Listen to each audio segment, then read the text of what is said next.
बिस्मिल्लाहिर्रहमानिर्रहीम, अस्सलाम वालेकुम। अपने नए व्लॉग में आपको खुशामदीद कहता हूँ। आज हम बात करेंगे भुंग में पेश आने वाले वाक़े जिसमें एक मंदिर को जो है वो ख़ासा नुकसान पहुँचाया गया था। उसके बाद की जो सूरत हाल है, जो फॉलो अप इवेंट्स हैं, उनकी तफसीलात आपके सामने रखता हूँ। गुज़श्ता रात को जो मैंने वीडियो बनाई थी उसमें मैंने गुज़श्ता रोज़ यानी कि जुमेरात दिन 12 बजे से लेकर रात 12 बजे तक के जो इवेंट्स थे उसकी तफसीलात आपको बताई थी। और अब हम बात करेंगे कि आज बरोज़ जुम्मा जो इस वाक़े के हवाले से पेशरफ सामने आई हैं उसकी तफसीलात जो है वो मैं आपके सामने रखूँगा। सबसे अहम इवेंट इस हवाले से जो आज हुआ है वो तो सुप्रीम कोर्ट में जो हियरिंग हुई है, आज खुद नोटिस केस पर समाअत हुई है। चीफ जस्टिस ने इस बेंच की सरबराही की है और ख़ासे तगड़े रिमार्क्स इसमें सामने आए हैं। बड़े पॉजिटिव स्ट्रॉन्ग रिमार्क्स जो है वो चीफ जस्टिस की जानिब से और जस्टिस काजी अमीन की जानिब से जो है इस केस में दिए गए हैं। इस केस की जो है वो समाअत अब 13 अगस्त तक मुलतवी की गई है और इसमें हुकूमत को कहा गया है कि वो जो रिपोर्ट्स हैं इस हवाले से वो अदालत के सामने रखें। लेकिन जो रिमार्क्स हैं उनकी तफसीलात भी मैं आपके सामने रखता हूँ। और इसके अलावा आज कौमी असम्बली के इजलास में भी जो बहस हुई है वो इस मामले पर हुई है। इसमें अपोजिशन और हुकूमती दोनों अरकान की जानिब से जो है दोनों तरफ से उन्होंने इस वाक़े की शदीद तर मज़म्मत की है।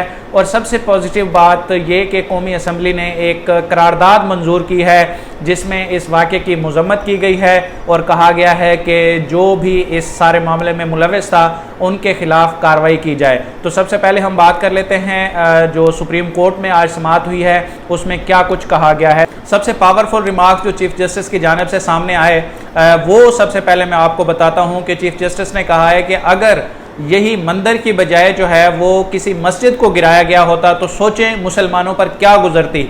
अब वहाँ पर जो है लोगों ने अटैक करके एक मॉब ने मंदिर पर हमला किया है, मंदिर को गिरा दिया है। तो सोचें कि वहाँ की अक़लियती बरादरी पर क्या गुजरी होगी। पुलिस की कारकर्दगी पर भी बड़े सवालात उठाए गए हैं, ब्यूरोक्रेसी की कारकर्दगी पर बड़े सवालात उठाए गए हैं। चीफ जस्टिस की जानिब से पूछा गया है कि उस वक्त पुलिस क्या कर रही थी, इंतज़ामिया क्या कर रही थी जब ये मॉब जो है वो मंदिर पे अटैक कर रहा था। तो अदालत को बताया गया है कि उस वक्त पुलिस और इंतज़ामिया की जो है पहली तरजीह वहाँ पर रहने वाले आबाद हिंदुओं की हिफाजत थी। इसलिए जो है वो उन्होंने बेहतर मौके की मुनासबत से ये समझा कि जो माइनॉरिटीज़ के लोग यहाँ पर रहते हैं उनकी हिफाजत को यकीनी बनाया जाए। शायद यही वजह है कि वहाँ पर किसी किस्म का जो है वो जानी नुकसान नहीं हुआ। कोई ऐसी इतला अभी तक सामने नहीं आई कि इस सारे सूरत हाल में किसी भी हिंदू बरादरी के कोई बंदा जो है वो ज़ख्मी हुआ हो या उसको तशद्दुद का निशाना बनाया गया हो। तो इस तरह की कोई जो है वो अपडेट्स वहाँ से नहीं मिली। इस सारी सूरत हाल में एक और चीज़ जो सामने आई है जो आपके सामने रखना बहुत ज़रूरी है, वो IG पंजाब ने आज अदालत को बताया है कि चूँकि यहाँ पर मस्जिद, मंदिर और इमाम बारगाह एक जगह पर हैं, साथ साथ हैं, तो जब ये मॉब वहाँ पर अटैक कर रहा था मंदिर में तो इसी दौरान जो है वो इमाम बारगाह को भी नुकसान पहुँचाने की कोशिश की गई है। और बकौल IG पंजाब इनाम गनी वहाँ पर जो इमाम बारगाह पर झंडा लहराया गया था उसको जो है वो जलाया गया है। तो इसी नौइयत में गुज़श्ता रात जब मैंने आपको बताया था कि 3 मुकदमा दर्ज हुए हैं। एक तो जो मोटरवे को बंद किया गया था उसका एक मुकदमा हुआ है, दूसरा मंदिर पर अटैक का मुकदमा हुआ है और तीसरा जो है वो इस इमाम बारगाह का जो परचम जलाया गया है, जो अलम जलाया गया है, उस के हवाले से भी मुल्ज़मान के खिलाफ एक मुकदमा दर्ज किया गया। समाअत में आगे चलकर चीफ जस्टिस की जानिब से ये भी पूछा गया कि पुलिस ने अब तक कितनी गिरफ्तारियां की गई हैं।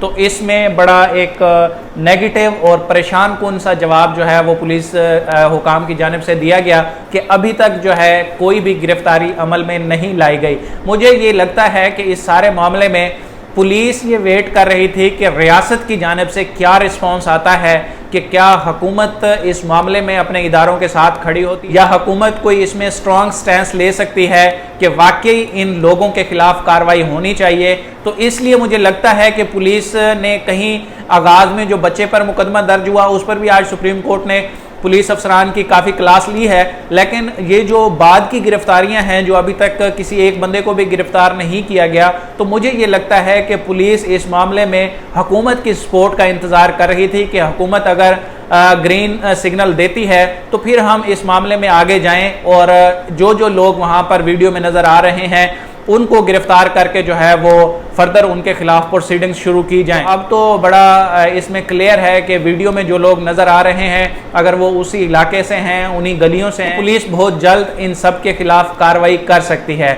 अब मैं आपको बताता हूं कि जो इस मामले में वज़ीर दाखिला शेख रशीद का बयान आया है और इसके अलावा वज़ीर इत्तलात फवाद चौधरी ने भी स्पेशल मैसेज इस पर जारी किया है। इसमें जो वज़ीर दाखिला शेख रशीद ने कहा है कि वो मुल्ज़मान को गिरफ्तार करने के लिए सूबाई हुकूमत से ताउन कर रहे हैं और इसी तरह से जो फवाद चौधरी हैं उन्होंने भी एक पावरफुल मैसेज दिया है कि मुल्क में जो है वो अक़लियतों का तहफ़्फ़ुज़ हुकूमत की अवलीन तरजीह है, ज़िम्मेदारी है और इस हवाले से हुकूमत जो है वो अपना किरदार अदा करती रहेगी।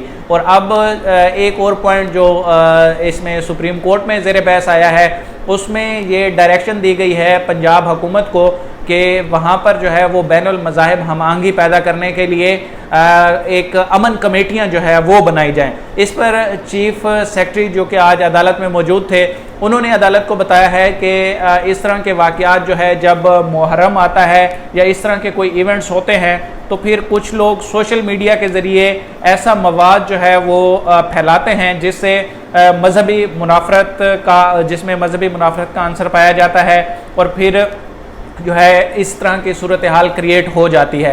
लेकिन चीफ सेक्रेटरी की जानिब से अदालत को बताया गया कि हुकूमत सूबाई हुकूमत जो है वो बिलखसूस इस मामले में बैनुल मज़ाहिब हम आहंगी को बरकरार रखने के लिए और इसको फ़रोग़ देने के लिए इक़दाम कर रही है। इंशाल्लाह इस केस के हवाले से जुड़ी हर खबर हम आप तक पहुँचाएं। अब तक के लिए इतना ही। Thank you so much.